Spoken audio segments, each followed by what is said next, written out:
All right, welcome back, everyone. This is Not Your Advisor with NYU Grad on Friday. Happy Friday, everyone. March 8th at around 6:45. I'm doing this before dinner, but I am starving. I'm not going to rush through it because you guys deserve the best. I will go through as much as I can, and let's kick off the day. Hope you had a good one.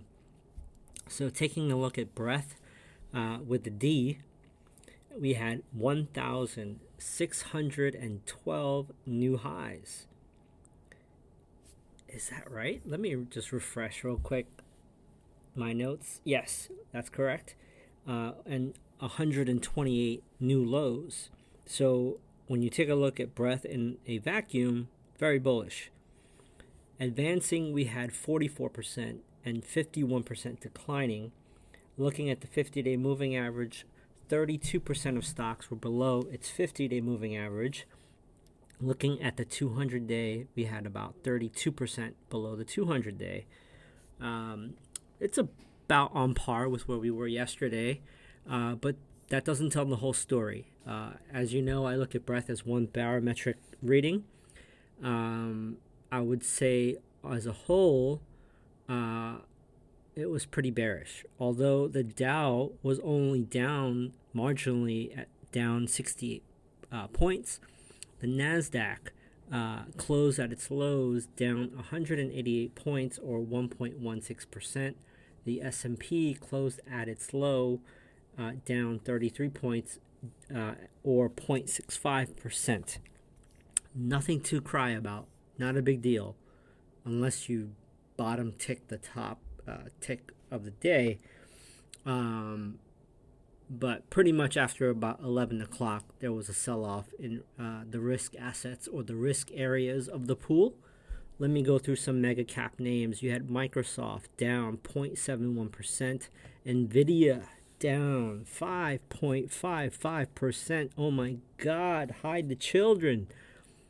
Broadcom down 7%, AMD down 1.89%, Qualcomm down 2.93%, Intel down 4.66%. Oh my God, what is going on? And then you had Amazon down 0.83%, Meta was down 1.22%, Google was up 0.78%, and Apple, oh my God, Apple was green. Apple was up 1.02%, and Tesla down as usual every day 1.85%. And I'm being dramatic here, right? Like, yes, Broadcom, if you bought the top today, you are down 7%. But that's not how you should be buying Broadcom. Nvidia, going to new highs every day. That's not how you should be buying Nvidia. So, yeah, if you bought the top tick at the open, you are down 5.55% today. And you deserve it, to be quite honest. You have to have a trading plan. And I'm going to walk through some of this stuff today. Costco was down 7.6% today. Whew, that's a big one. Eli Lilly down 2.31%. That's surprising. J&J up 0.41%. AbbVie down about 1%. So the healthcare names pulled in a little bit as well. Taking a look real quickly at sectors. What was up then? Real estate. That was like marginally, that was the only sector up today. Up 1.01%. Financials were up 0.2%. Communication services up 0.19%. Utilities up 0.16%. That was the only four green sectors. Then you had leading to the downside. Technology down 1.75%. Oh my God. We got to buy some bonds. I'm just teasing here, and you'll get why. Consumer cyclical down 0.6%. Consumer defensive down 0.56%. Looking at the week performance, you had, if I obviously this is rhetorical, right? Because I'm not interviewing anyone. I'm talking to myself out on mic. If you had to guess, what was the leading sector this week? Tech, communication services, maybe healthcare. No? Utilities. For the end of the week, utilities were up 3.21%. Wow. That's surprising to me. Basic materials is second place, up 1.43%. Real estate up 1.2%. Financials up 1.09%. This is for the week. Consumer defensive 0.77%. Where is tech? Industrials up 0.74%. Energy up 0.61%. Healthcare up 3.34%. Where the hell is tech? Oh, there is tech. Down 0.64%. So that was your week in the markets today. Let's kind of peel the onion a little bit, I think this week there was a lot of action, but there was enough time in between because I didn't make too many trades this week other than I'll talk about the anatomy of the trade with the premium members, but I only made a few trades today, and most of them were actually to the upside for bullish plays. But in the meantime, I was able to write more this week rather than just podcast. And I did a lot of reading this week about AI. And, I think a lot of times in the media, you only hear about a few of the AI names like ARM or NVIDIA or AMD or Intel or SMCI. But I wanted to see what else was out there. And one of the names that I've talked a lot about was Palantir. I never know how to pronounce this company's name, but I like the company, to be honest with you. I do. I think, the only thing I don't like about Palantir is their PE ratio. Their PE ratio is like close to 300. And, looking at even NVIDIA or SMCI, their PE ratios are under 100. But when you take a look at Palantir, it's 300 almost, like 290 something. And, I love science fiction. I do. And I want that sexy AI life. I do. I fantasize about that. I grew up in New York. Hey, if I can secretly have, a AI robot clone of my beautiful wife, why not? Or an AI clone of anyone I want to do whatever I want. Why not? When it takes me 2 hours to get from Manhattan to JFK Airport, would I love to have Archer and their futuristic AI-driven taxi, Sky Taxi, to fly me from my building to Terminal 4 to the Delta Sky Lounge in 10 minutes? I would love that. I just don't want to pay 300 PE for it. I'm going to keep watching Palantir. I love the crassness of their CEO, Alex Karp. And from my days at Adobe and just from tech, I used to hate when vendors would come in and just PowerPoint me to death. They're selling a solution, but they're just talking to me in PowerPoint. They're talking to me in PowerPoint. And I always said to my team at Adobe, if you're talking to a customer and you're pitching or you're trying to convey the benefits of a platform, and this is when we were at Adobe, show the platform, log in, be prepared to show the platform, and tie it to results for their business use cases. And he hates PowerPoint pitches, and I love that about him. But I am not willing to pay 300 PE. And I'll tell you why. So a couple of things have to happen with a company that has a PE ratio of 300. They have to grow their earnings so fast to outpace that PE so that the PE comes down.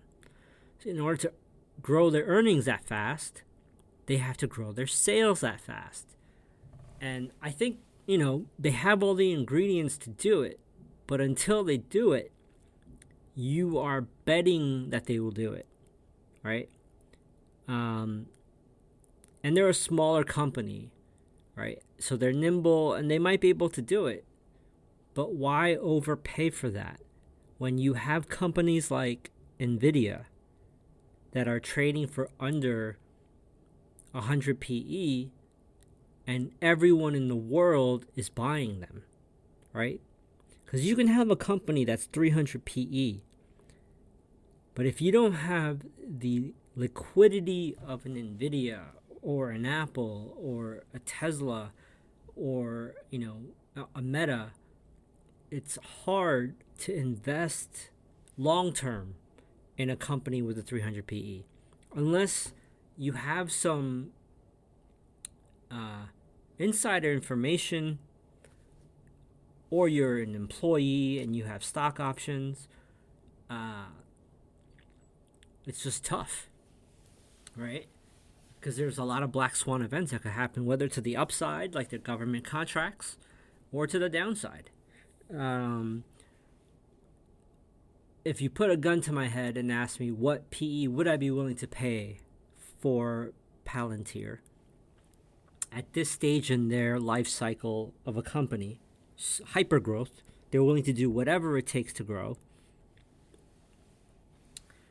I'd probably be willing to pay about 150 to 180 PE multiple, but not 300. I'm going to keep watching this company with interest, and I'll cover the chart for the premium members. But it's a cool company. I like the leadership. I like what they're doing, but it's a little bit rich in the valuation here right now. Let's see. I didn't actually expect to talk about it that much, but it's definitely one to watch. Put it on your watch list. So I have like 34 charts to discuss today with premium members, but I still want to cover the macro. The NASDAQ was down over 1% today. Gold, lifetime highs. A lot of that is attributable to the pressure downward on yields, which pressures the dollar.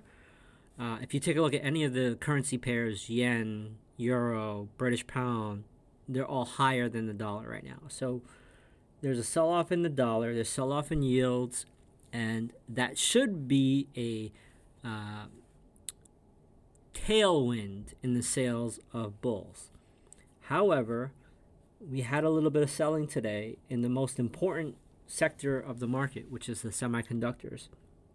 Now, I was kind of teasing in the beginning here, like, oh my God, hide the children. Let's put this in context, okay? So yes, NVIDIA was down 5.55%. Yes, it closed at the lows. People are emailing me. My family's texting me. Like, oh my God, do we need to sell everything? Like, chill out.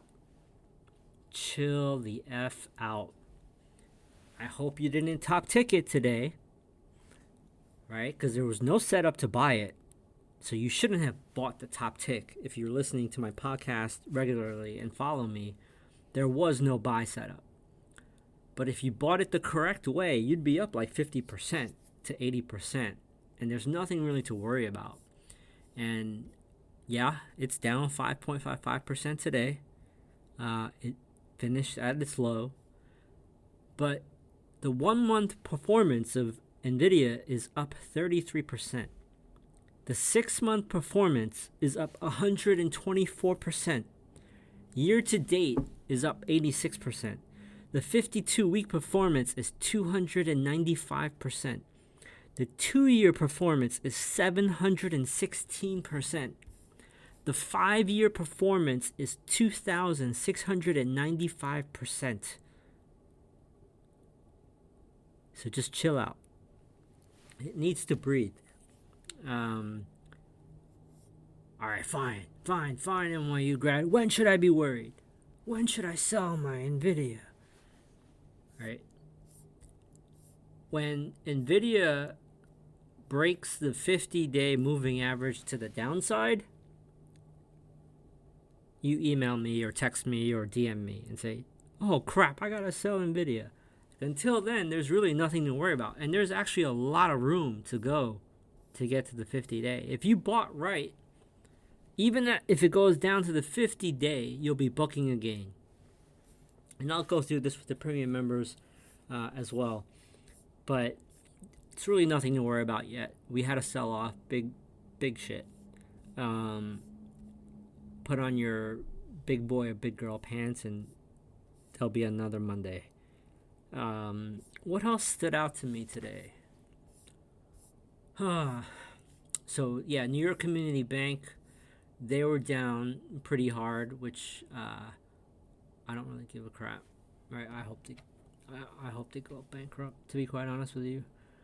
Let me rattle off what was weak and what was strong. And you're going to get a sense of like what kind of day we had today, because it was pretty mixed. You would think like there'd be not that many green, but there was. So I'm going to go through them. So to the upside, this is all percent, okay? Don't ask me to keep saying percent. MicroStrategies up 9.66, Marathon Digital up 7.71, Carvana up 7.34, Bitfarms up 6.37, Affirm Holdings up 5.95, Coinbase up 5.77, Etsy up 5.72, Zillow up 3.87, Kura Sushi up 3.6, Wayfair up 2.81, Kava up 2.62, Ally Financial up 2.44, iBit up 2.38, Roku up 2.27, Rivian up 2.16, and the VIX up 2.08%. So what was weak? Let's go. Broadcom down 6.99%, MongoDB down 6.94%, ARM down 6.65%, New York Community Bank down 6.56%, Yext down 6.2%, NVIDIA down 5.5%, Uranium down 5.2%, ASML down 5.07%, Intel down 4.66%, Klaviyo down 4.3%, Semiconductor Stocks down 4.03%, LRCX Lam Research down 3.81%, Dell down 3.53%, Qualcomm down 2.93%, Paysafe down 2.87%, Monday.com down 2.77%. I can just keep going on. But it was pretty even-handed on both sides. So as you can see, it was a busy day. For the free members, I will see you all after the Monday session. For premium members, please stay on.